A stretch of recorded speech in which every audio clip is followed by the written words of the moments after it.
हमारे खुदावंद यीशु की अंजील मुक़द्दस लूका के मुताबिक उसका दूसरा बाब 36 से 40 आयत तक। उन दिनों में आशीर के कबीले में से हन्ना बिनते फनोएल एक नबिया थी।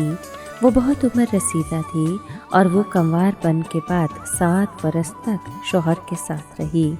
अब वो बेवा 84 वर्ष की थी और हैकल से जुदा न होती थी, बल्कि रोज़ों और नमाज़ों के साथ रात दिन बंदगी करती रहती थी।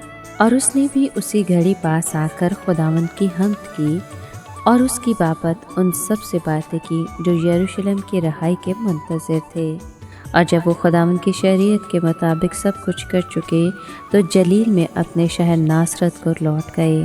और वो बच्चा बढ़ता और मजबूत होता गया और हिकमत से मामूर था और खुदा का फजल उस पर था।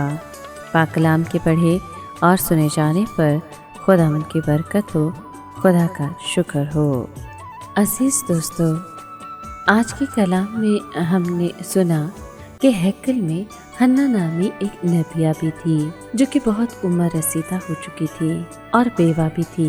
जब उसने मसीह यीशु को वहाँ देखा तो वो उसी वक्त वहाँ पहुंचकर खुदा का शुक्र अदा करने लगी और लोगों को यीशु के बारे में बताने लगी कि ये वही है जिस निजात के हम सब मुंतज़िर हैं, जो खुदा यरूशलेम को निजात देने वाला है।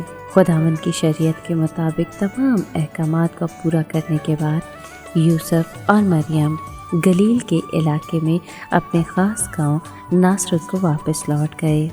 इसी दौरान बच्चा बड़ा हुआ और ताकतवर होता रहा और हिकमत से मामूर होता रहा, क्योंकि खुदा का फजल उसके साथ था।